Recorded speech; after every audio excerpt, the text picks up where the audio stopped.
What is going on, everybody? Happy Wednesday. BobbyFi back with my man Eric Sheets Haber. We are here bringing you a the PGA show.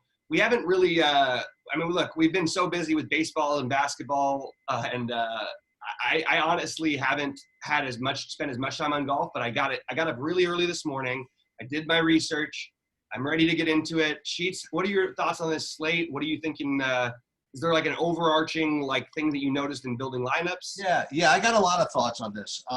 First of all, I would like to say that, that just because, we haven't done like zillions of videos on stuff like that, I don't want to sell short how much work we're putting into this. At least for me, I still am doing the same process I was before even basketball and baseball came back. Like, I always look at the salaries on Monday and get a sense of what I might want to do. And I actually done a couple of videos just literally for myself, because I actually, benefit from doing that, of my first look Mondays. And then Tuesdays, I usually do come out and I look at it again, I build my lineups. And then just because we haven't done like a lot of previews, I mean, I've been kind of struggling with the last couple of weeks. I won a few weeks ago, but lost last couple. And I don't know whether it's a style thing or whatever, or a MME type thing. In the slates where I wanted to, go stars and scrubsy and pick from these 6,500s, I never really seemed competitive. You know what I mean? I guess it's like kind of like a one way of saying I just get the shitty guys wrong. You know what I mean? But it wasn't even that. Like the slates that laid forth, ideas to play middling builds and stuff like that, I just kind of did well in those. And I mean, I'd like to make excuses and say, you know what, if I just played like zillions and more lineups, I would have found the right mixes of the cheap, terrible guys. But that's kind of copping out. But what I did find this week, at least for me, is that it's probably a really good slate for me, because my first kind of looks are allowing me to do what I like, which is play like 6 good guys. You know what I mean? And not have to go and figure out which $6,800 guy is going to show up. So for me, I'm kind of that's where I'm at with this particular slate. I think it's a really good point you brought up, like in general. I mean, I've been struggling too, but I think that is the variance of golf. Like if you're playing tournaments, I really do. And the proof is sort of in the results. Every single week, someone has won, except for the week. Actually, no, yeah, except for the major. Every single week, someone has had at least 2, usually 3 or 4 guys who are 5 to 10% or 10% or lower or 2% or whatever. And usually those guys are in the 6K range because the field seems to be fairly close. So you got a guy who won the tournament last week who wasn't owned in any big buy-in. Like literally not one person who won a tournament had that guy in the lineup. Not one. Who, Herman, you mean? I don't think anybody played him. I'm not even sure if he was like 0.01 or something. So I'm still gonna encourage that if you are multi-entering, that is what you should be doing. Right. At least trying to find that guy. This week, I happen to have a guy below 8K that I'm obsessed with. Now, I had a guy like that last week who let me down, but I did, I had some other nice lineups and some other guys who did well. But below 8K, I love. I mean, I can deal with below 8K. It's below 7K where I kill myself. Well, there's one guy I absolutely love this week, and we'll get into it below 7K. But the other thing I just wanted to give you a preview of, and one of the things that I spent a little more time on golf this week than normal because. Just a preview. One of the things I'm doing with my insomnia time, I call it my insomnia time. It used to be like I'd play poker till 3 a.m. after everybody's asleep. Then I was grinding AU statistics for my teams after everybody went to sleep. And then since there's no DFS after I go to sleep, there was nothing really to grind there. But what I've been doing recently is working on like my spreadsheets and like other kind of little projects. And I'm actually working on a kind of like a semi-proprietary optimizer for our site whenever we launch it. It's going to take me a while to do it, but just for my own intellectual benefit. I've been using golf as my template. So I have been like kind of like just playing around with. I've looked at these guys like for a while. Let's put it that way. So I'm kind of into going over this slate a little bit. Yeah, so I'm into it. Like I actually I'm really obsessed with this one play this week. I might even let me share my screen. Okay, bring your screen up. I think we'll go by tiers like we always do and sort of go through the guys. There's guys who I'm not playing quite as many lineups, but I'm just Xing out certain guys this week and just hoping they don't. Well, that's great. Because I'm looking at it again. I already also compiled like just massive amounts of ownership projections and stuff, and kind of averaged them out so I can just kind of see where everybody is. And it's pretty efficient, man. It's pretty spread out pretty evenly, if you want to know the truth. You could go for like 6 or 7, 10%, 10%ers. You can certainly get away with that. I don't know if you have to go in the 1% range. You know what I mean? To get it done. But we'll go through it all. Yeah. All right. Well, let's get into the by tier. Why don't we call it up? The thing that I'm thinking is, why don't you start? Why don't you start and then I'll start. Or should it go?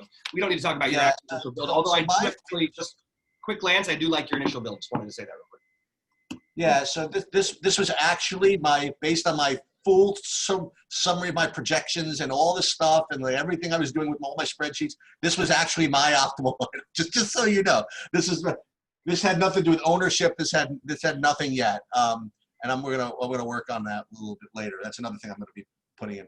But with at the top, as you can see, like Rahm is my top of those guys. Between Rahm, McIlroy, Thomas, DeChambeau, I guess those are going to be considered the top guys. I didn't even consider Dustin Johnson in my list, if you want to know the truth.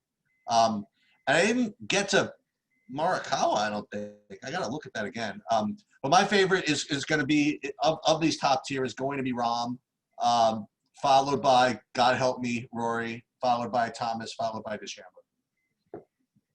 Okay, so I actually like DeChambeau a lot this week. And I have Rory and DeChambeau as my most popular in this range.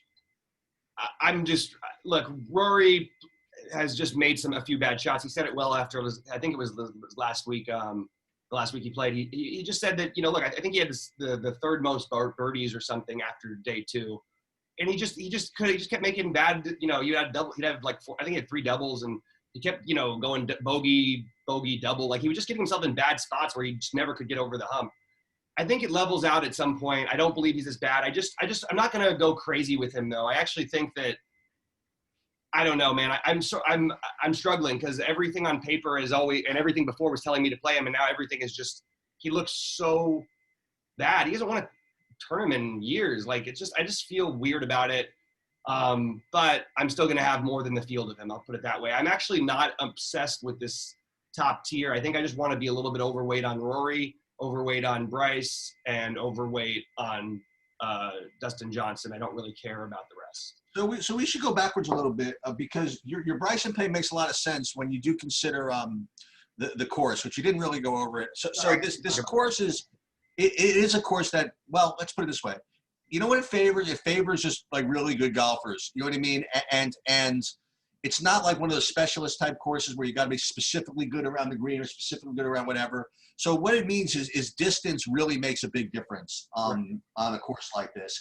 And with that said, from a course fit perspective, you want guys that can smack the ball. You know what I mean? And there's no one that's smacked the ball better than Bryson. You know what I mean? So from a course fit perspective, for sure, it certainly makes a lot of sense. And you don't really want to go. I'm sorry? It fits Rory perfectly too. That's the problem. Right. No, I know that. But and it fits all. But the thing is that it's a statement about modern golf. Like all the top guys can really hit the ball. You know what I mean? So between Rahm and Rory and Bryson, you're not going to find any guys up at the top really that are just like short. You know what I mean? So it's not like it's not like it's not like some of these courses we've gotten to where you actually get rewarded for not being a long hitter. Right. So yeah, it's not that I disagree with DeChambeau. I just just like the other guy better. That's all. Yeah, and I'm having a hard time. I actually see the same thing with DJ. I think this course actually in general does suit him. He's been so weird lately, but I feel like he's just you're going to get low ownership on a guy who like very well could run away with. Not that he's going to, but if there's 3 guys who can run away with this tournament, or 4 guys, it would be Rahm, Rory, Bryce, Dustin Johnson if they are really going. But I mean that's going to be hard for anybody. I like Rahm. The problem is I can't play everybody, and I sort of prefer the other guys a little bit better. So I'm having a little bit less of Rahm. Also, he's going to be the highest owned, so I'll have a little bit less than the field of him. I'll have less than the field of Morikawa. even though I actually love more. I just think he might just be the best golfer in the world. So it feels kind of stupid. But at the same time, this is not like a specialty fitting to his game kind of a course. Whereas someone like Xander Schauffele, I think actually profiles really well on this course. So I'll jump down to him ahead of both Rahm and Morikawa in terms of ownership. Yeah, so I will tell you that overall, my top plays, and now this is the way it works. Although he didn't make this main lineup, since you're getting into like the lower under 10K, I think I love Xander. I think he's a tremendous play. I think he's probably my second favorite play on the whole board, if you want to know the truth. Yeah. He just, whatever reason, didn't quite make this. Just got like these other guys at these prices. But I think Xander's like a tremendous play.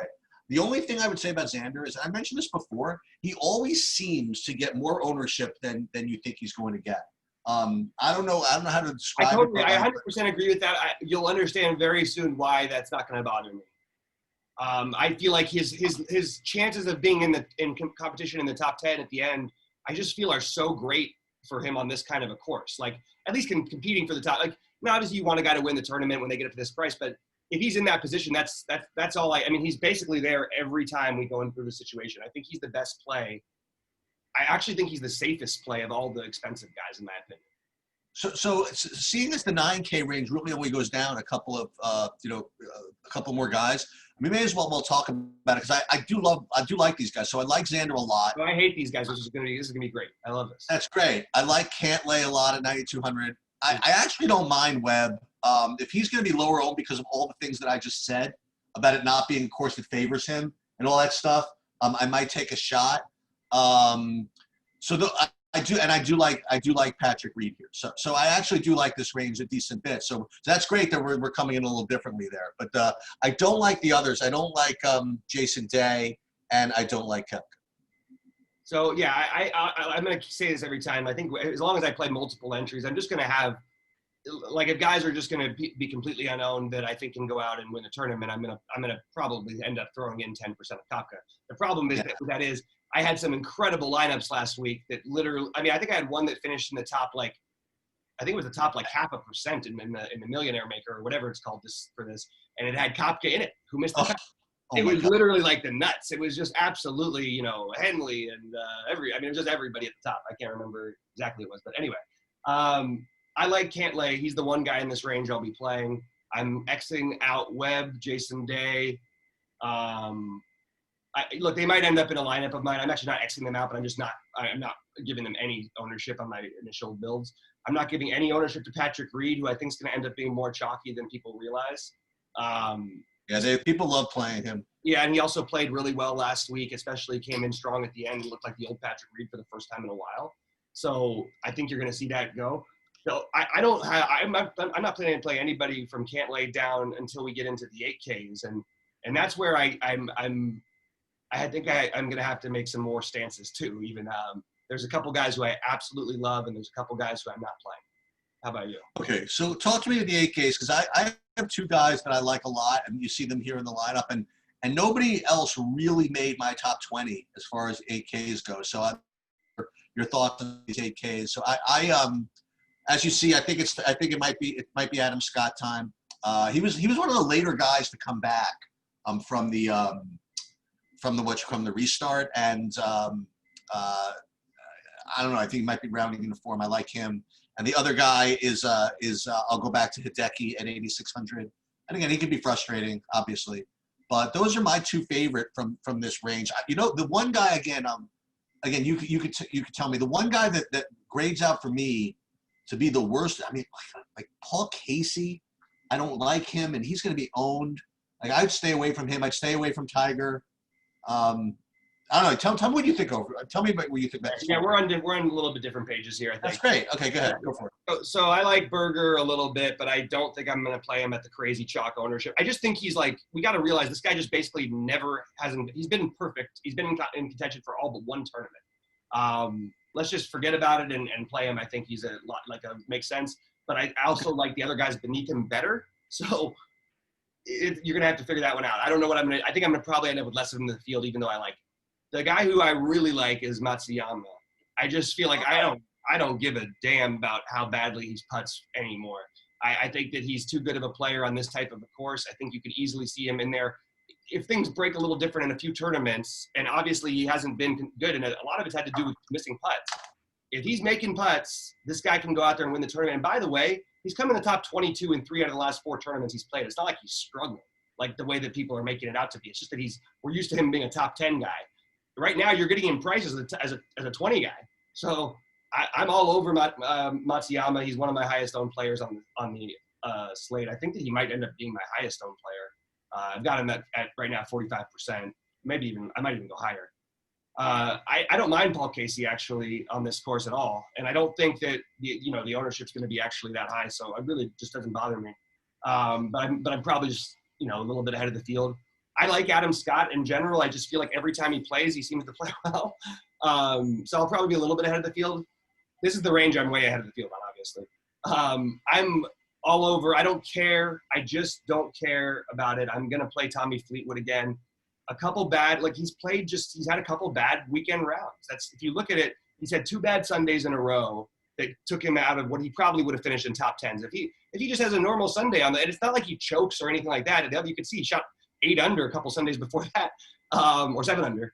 It's just he's just had a couple bad rounds, and I think that a little bit, it's going to happen. I'm going to go back to a guy who I believe is still one of the better golfers in the world, who shouldn't be 8.3, and I really like him. The problem is I like a lot of these guys. I like Scheffler. I like Hovland, and I really like Tyrrell Hatton. That's the other one I'm really all over. This range is my favorite range of the thing. I like it so much that I'm going to end up skipping Fitzpatrick, who I actually felt like is going to be like an incredible tournament play. No one ever plays him on these courses, sort of like what you said about Webb, but he gets even lower ownership and he's so much cheaper. He's just a guy who's out there making cuts, making birdies, always up there where you need him to be for this price on Sunday, pretty much. And I just don't mind him at 0 ownership, but I prefer the other guys. Let me ask you something. The one guy that we went over that, again, when I first looked Monday, the first thing that kind of just caught my eye, there's a guy who was really, really cheap. We played, and then he just went up to 10K, and we just didn't play him or whatever. I'll just remind everybody, and you just kind of just mentioned it. Victor Hovland is back at 8,200. Yeah. And he is just insanely in play at 8,200. I'm probably going to get more of him than I originally was going to. It's just again, just me being a dumbass and say, oh my God, this guy's at 8,200. He's awesome. That type of analysis. No, but that's how I feel about this whole range. I feel like in a really slightly different past few weeks, if just things were a little bit different, you would have, guys you could have this whole range could be in the 10Ks. Yep, absolutely. So, you like Tiger at all? I'm on board with Tiger. I'm going to be double the field on Tiger at 20%. Really? I'm just going to play Tiger. I like. All right. And I've looked at it with his layoffs. I've looked at how he's come back. The truth is, it's not like he's been awful. He's honestly played the easier holes worse than he's played the tougher holes. So I'm willing to take a shot on him here. It's not going to take a ton of ownership to get over the field on him. I'm not going to go crazy with him, but it's not like he's, after coming back and, he's been in the top 40 in the 2 tournaments, and this is not a great resounding thing, but I'm just saying, and he's played pretty poorly for him. I don't think that's going to continue to be the case. I still think he's one of the best golfers in the world. And I think that having some ownership on him certainly will feel like a smart thing on Sunday. If I don't, I'll just feel kind of like an idiot is the way I feel. You're a great sports fan, great American for playing Tiger. I root for him every single time he takes the course. And if you don't have a lineup with Tiger, you don't like life. You just have to. Yeah, you gotta take a shot. You know what I mean? Look, I'm just talking about 15% or something here, or something like that. It doesn't need to take much to get ahead of the field. And that's, by the way, but that 15%, I mean, this is a guy who could win this tournament. You look at the Vegas odds and win probabilities, a few things really stand out. Tiger's actually not the biggest one, but he is one of them. The weirdest ones to me that I just wanted to point out before we get out of this range is Adam Scott has an incredibly high odds. I think that between a couple different projection systems and Vegas, you're looking at 2 to 3%, which is pretty high for a guy who just no one's really talking about. It's actually higher than it's pretty high. It's like the 5th highest on the entire slate. Yeah, but you know what? With regard to Tiger in Vegas, I mean, this is going to Tiger. It's not Tiger. That's Adam Scott. I know, but you were mentioning Tiger and Adam Scott. You said Scott is one example, but you were also mentioning Tiger. And this will one day transition into a different conversation. But remember when you look at Vegas odds to gauge probabilities and stuff like that, when you have guys that just everybody just bets regardless of their chances to win, like Tiger, you just can't rely on Vegas as your determinant of their actual winning chances. I mean, you know, you have to rely on guys like that to just reflect the perception that people have of their winning chances. So I totally agree. I'm not saying Tiger's bad winning chances, that to use Vegas as a guide for someone like him doesn't really reflect his true I agree with Tiger completely. That's why I was pointing out, especially that it's Adam Scott that has the ridiculous odds, which is, you know, it's not. He doesn't have that same name, but look, this guy competes at every time he plays a tournament. He basically he's basically in the hunt, at least, you know, in the week going into the weekend. Anyway, I think we covered that range. That's really my favorite range. So if you like all these 8Ks, you know, I'm curious to see who you like more in the 6Ks, you know, the under 7s, because I love these. Many. What's that? I don't like that many under 7. I just like one a lot. Okay, so I love these 7s a lot. Like I like Ricky Fowler a ton. I like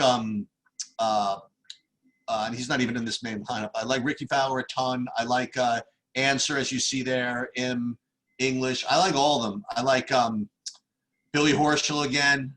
He was my MVP this past weekend. And why not Gary Woodland? I mean, I like all these guys, even down to Kuchar at 7,400. I think this is a great range of guys that could all finish top 5. Yeah, that's sort of where I'm at too. I'm really in love with this other play. I'm gonna get into it in a minute. I like this range actually, but I've got to make some cuts. Yep. I prefer Horschel over Fowler. I'm just gonna get rid of Fowler.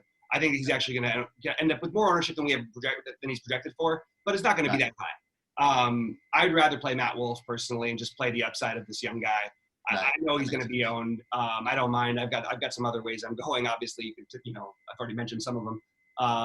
But Matt Wolff and Woodland, both at Woodland at low ownership just feels kind of like a silly. It feels like a silly price on Woodland and a silly ownership to me. So I really like Woodland. He stands out. But honestly, the hard part is you got to like a lot of these guys, and I'm just crossing out most of the other guys. I think I'll throw in like AC Kim lineup.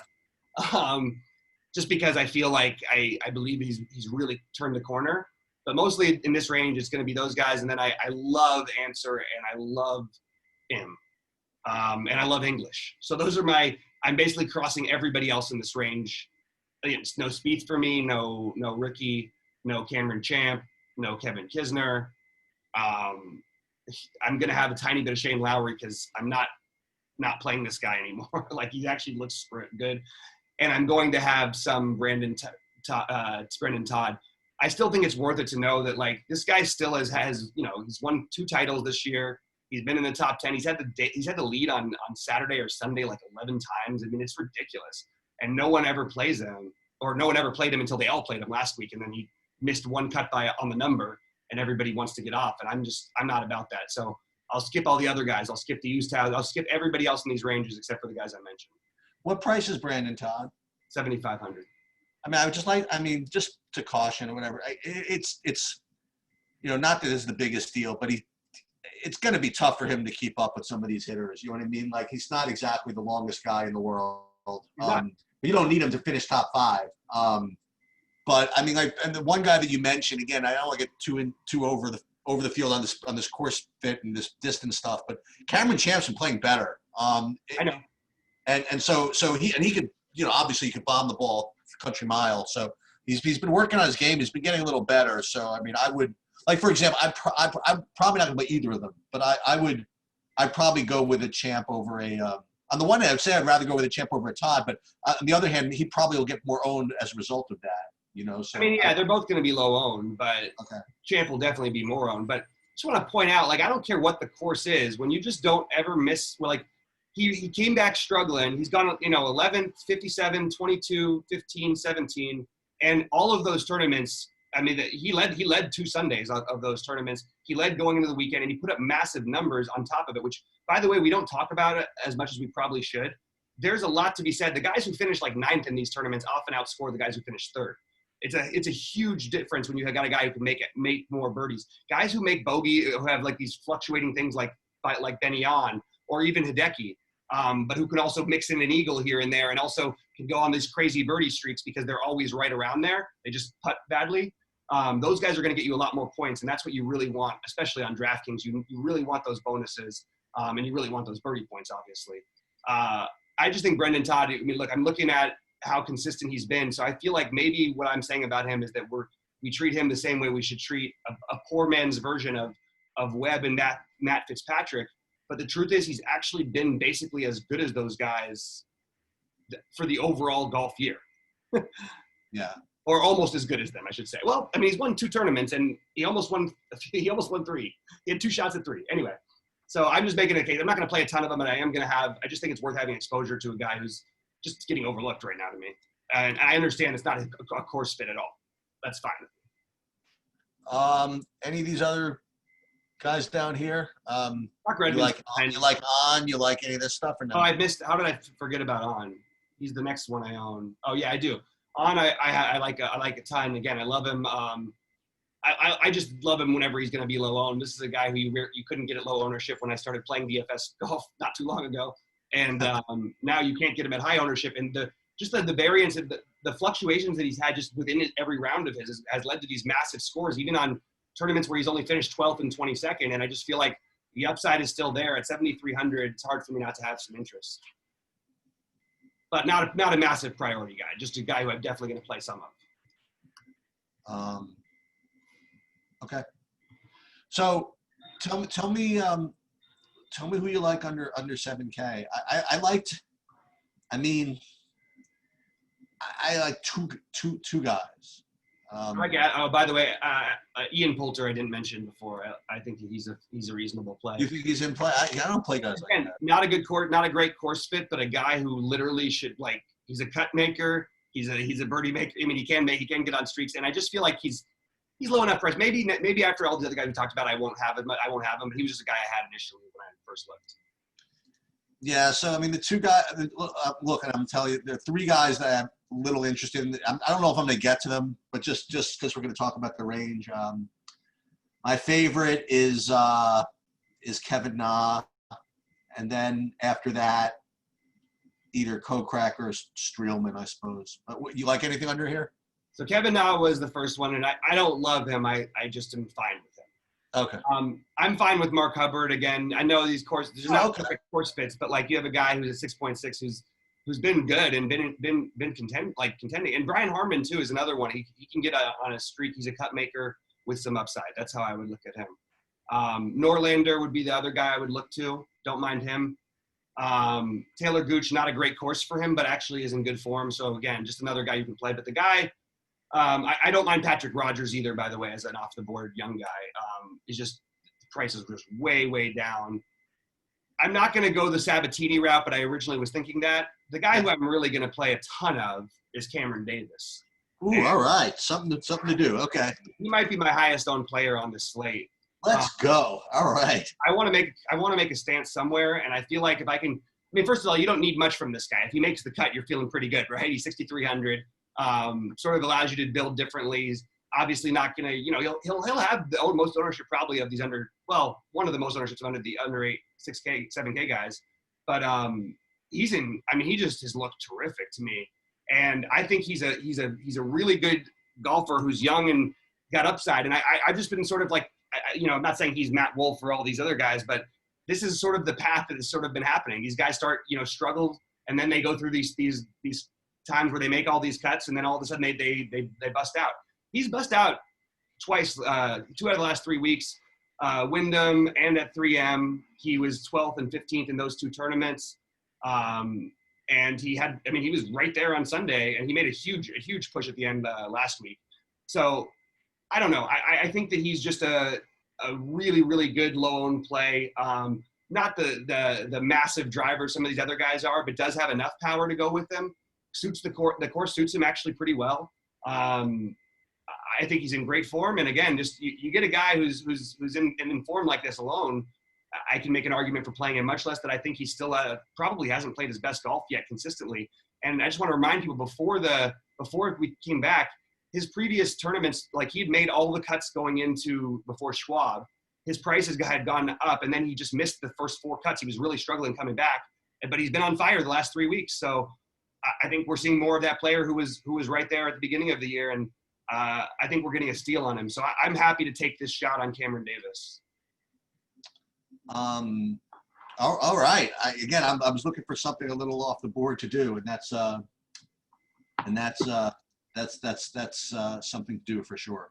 Yeah. So this is what I want to do. Okay. So how about this? I didn't prepare you for this. So what we're going to do is we're going to do who's going to win the tournament, right? That could be anybody. Then we're going to go under 9K to make the top 5, under 8K to make the top 10, and under 7K to make the top 20 or something like that. Okay. All right. So, go first. Right. So let's go from the bottom up, I guess. Okay. So under 7K to make the top 20. I guess just to make the top 20. I don't know if I'm going to go I think I'll go a little, I would say safer. I'll go. You know what? Maybe he's not as safe. So I'll go Kokrak, I guess. All right. I'll go. I'll take Cameron Davis. Okay.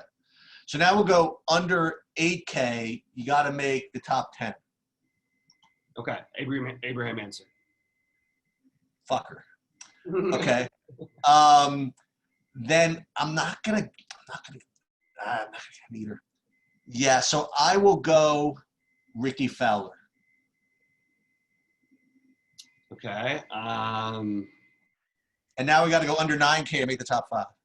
Under 9K to make top 5. Hideki. Okay, I'm gonna go with. That's a great play, and I'm gonna go with Adam Scott. Okay. And to win the tournament, it could be one of the guys you mentioned already. It's Hideki for me.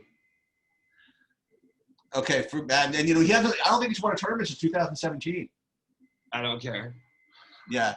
So, I'm telling you, I'm usually pretty good at this because it reminds me of when I used to pick who was going to win the World Series of Poker main event. Like after I stopped backing people, I didn't know anything.